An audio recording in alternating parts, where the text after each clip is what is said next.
Hi friend, welcome to my channel. Nanda Gokula ಧಾರಾವಾಹಿಯಲ್ಲಿ ಇಂದಿನ ಸಂಚಿಕೆ ತುಂಬ ರೋಚಕ ಮತ್ತು ಮನರಂಜನೆಯಿಂದ ಕೂಡಿದೆ. ಸಂಚಿಕೆ ಆರಂಭದಲ್ಲಿ ಸೂರ್ಯಕಾಂತ್ ಮತ್ತು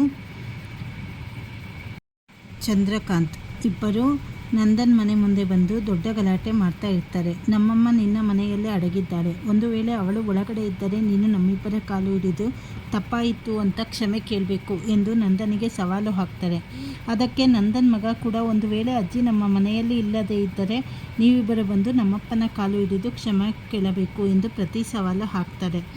ಊರಿನ ಜನರೆಲ್ಲ ನೋಡುತ್ತಿರುವಾಗಲೇ ಶ್ರೀಕಂಠನ ಮನೆಯೊಳಗಡೆ ಹೋಗಿ ಮೂಲೆ ಮೂಲೆಯಲ್ಲಿ ಹುಡುಕ್ತಾನೆ. ಆದರೆ ಜಾಣ ಅಳಿಯ ವಲ್ಲಭ ಆಗಲೇ ಸಮಯ ಪ್ರಜ್ಞೆ ಬಳಸಿ ಅಜ್ಜಿಯನ್ನು ಹಿತ್ತಲ ಬಾಗಿಲಿನಿಂದ ಯಾರಿಗೂ ತಿಳಿಯದ ಹಾಗೆ ಸುರಕ್ಷಿತವಾಗಿ ಆಚೆ ಕಳಿಸಿರುತ್ತಾನೆ. ಶ್ರೀಕಂಠ ಹೊರಗೆ ಬಂದು ಅಜ್ಜಿ ಒಳಗಡೆ ಎಲ್ಲೂ ಇಲ್ಲ ಎಂದು ಹೇಳಿದಾಗ ಸೂರ್ಯಕಾಂತ್ ಮತ್ತು ಚಂದ್ರಕಾಂತ್ಗೆ ಆಕಾಶವೇ ತಲೆ ಮೇಲೆ ಬಿದ್ದಂತಾಗುತ್ತದೆ.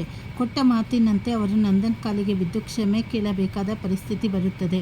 ಆದರೆ ನಂದನ ಮಗಳು ತಡೆದು ಮೈತುಂಬ ವಿಷ ತುಂಬಿಕೊಂಡಿರೋ ಸರ್ಪಗಳಾದ ನಿಮ್ಮ ಕಚಡ ಕೈಯಿಂದ ನಮ್ಮಪ್ಪನ ಕಾಲನ್ನು ಮುಟ್ಟಬೇಡಿ, ಅವರು ಮೈಲಿಗೆಯಾಗಿ ಬಿಡ್ತಾರೆ. ನಮ್ಮಪ್ಪ ಕ್ಷಮೆಯ ದರಿದ್ರಿ, ಅವರು ನಿಮ್ಮನ್ನು ಕ್ಷಮಿಸಿದ್ದಾರೆ. ಜಸ್ಟ್ ಗೆಟ್ ಲಾಸ್ಟ್ ಎಂದು ಹೇಳಿ ಸೂರ್ಯಕಾಂತ್ ಚಂದ್ರಕಾಂತ್ಗೆ ಸರಿಯಾಗಿ ಅವಮಾನ ಮಾಡಿ ಅಲ್ಲಿಂದ ಓಡಿಸ್ತಾಳೆ. ಅಷ್ಟರಲ್ಲೇ ಅಜ್ಜಿ ದೇವಸ್ಥಾನದಿಂದ ಪ್ರಸಾದ ತಗೊಂಡು ಬಂದ ಹಾಗೆ ಅಲ್ಲಿಗೆ ಒಂದು ನಾಟಕ ಹಾಡ್ತಾಳೆ.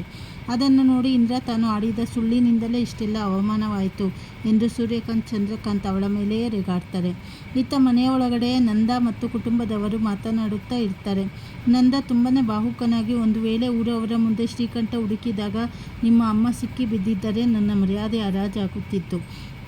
ನೀವೆಲ್ಲ ಸೇರಿ ನನಗೆ ಮೋಸ ಮಾಡಿದ್ದೀರಿ ಎಂದು ಭಾವಿಸಿ ನಾನು ಈ ಮನೆ ಬಿಟ್ಟು ಶಾಶ್ವತವಾಗಿ ಹೊರಟು ಹೋಗುತ್ತಿದ್ದೆ. ಆದರೆ ನನ್ನ ಮನೆಯವರು ಯಾರೂ ನನಗೆ ಮೋಸ ಮಾಡಲ್ಲ ಎಂಬ ನಂಬಿಕೆ ನನಗಿದೆ ಎಂದು ಹೇಳಿ ಅಲ್ಲಿಂದ ಹೋಗ್ತಾನೆ. ಇದನ್ನು ಕೇಳಿ ಗಿರಿಜಾ ಮತ್ತು ಮಕ್ಕಳು ಇನ್ಮುಂದೆ ಅಪ್ಪನಿಗೆ ಯಾವುದೇ ವಿಷಯ ಮುಚ್ಚಿಡಬಾರದು ಎಂದು ನಿರ್ಧಾರ ಮಾಡ್ತಾರೆ. ಹಾಗೆಯೇ ಇವತ್ತು ಟ್ರ್ಯಾಕ್ ಬದಲಾಯಿಸಿ ರೈಲು ಅಪಘಾತವಾದಂತಹ ದೊಡ್ಡ ಅನಾಹುತವನ್ನು ತಪ್ಪಿಸಿದ ಕ್ರೆಡಿಟ್ ಎಲ್ಲ ನಮ್ಮ ಜಾಣ ಅಳಿಯ ವಲ್ಲಭನಿಗೆ ಸಲ್ಲಬೇಕು ಎಂದು ಗಿರಿಜಾ ಮತ್ತು ಮಕ್ಕಳು ವಲ್ಲಭನನ್ನು ಹಾಡಿ ಹೊಗಳ್ತಾರೆ. ಕೊನೆಯಲ್ಲಿ ರಕ್ಷಾ ವಲ್ಲಭ ನಡುವೆ ತುಂಬಾ ಕ್ಯೂಟ್ ಮತ್ತು ರೊಮ್ಯಾಂಟಿಕ್ ಆದ ದೃಶ್ಯ ನಡೆಯುತ್ತದೆ. ರಕ್ಷಾ ವಲ್ಲಭನ ಹತ್ತಿರ ಬಂದು ಥ್ಯಾಂಕ್ಸ್ ಕಣೋ ಗಾಡ್, ಪಾಪ ಇವತ್ತು ನೀನೇನಾದರೂ ಅಜ್ಜಿನ ಆಚೆ ಕಳಿಸದೇ ಇದ್ದರೆ ಅಪ್ಪ ಊರವರ ಮುಂದೆ ಅವಮಾನ ತಾಳಲಾರದೆ ಮನೆ ಬಿಟ್ಟು ಹೋಗ್ತಾ ಇದ್ರು. ನೀನು ಸಿನಿಮಾದಲ್ಲಿ ಬರೋ ರಿಯಲ್ ಹೀರೋ ಥರ ಪ್ಲ್ಯಾನ್ ಮಾಡಿ ಎಲ್ಲರನ್ನೂ ಬಚಾವ್ ಮಾಡಿದೆ. ನೀನು ಕಾಂಜಿ ಪಿಂಜಿ ಅಲ್ಲ, ಭೂಮಿ ಮೇಲೆ ಓಡಾಡೋ ಶೈನಿಂಗ್ ಸ್ಟಾರ್, 24 ಕ್ಯಾರೆಟ್ ಗೋಲ್ಡ್ ಮನಸ್ಸಿರೋ ರಿಯಲ್ ಗಾರ್ಡ್ ಎಂದು ಸಿಕ್ಕಾಬಟ್ಟೆ ಬಕೀಟು ಹಿಡಿದು ಹೊಗಳುತ್ತಾ ಇರುತ್ತಾಳೆ. ವಲ್ಲಭನಿಗೆ ಇದನ್ನು ಕೇಳಿ ನಾಚಿಕೆ ಮತ್ತು ಮುಜುಗರ ಶುರುವಾಗುತ್ತೆ. ಅಮ್ಮ ತಾಯಿ, ಇಷ್ಟೊಂದು ಹೊಗಳಬೇಡ. 7 ಜನ್ಮಕ್ಕೂ ನೀನೇ ನನ್ನ ಗಂಡ ಆಗಬೇಕು ಅಂತ ಮಾತ್ರ ಅನ್ಬೇಡ. ಈ ಒಂದು ಜನ್ಮದಲ್ಲೇ ನಿನ್ನನ್ನು ಮೇಂಟೈನ್ ಮಾಡೋಕ್ಕೆ ಆಗ್ತಾ ಇಲ್ಲ ಎಂದು ಹೇಳಿ ನೀರು ಕುಡಿಯಲು ಓಡಿ ಹೋಗ್ತಾನೆ.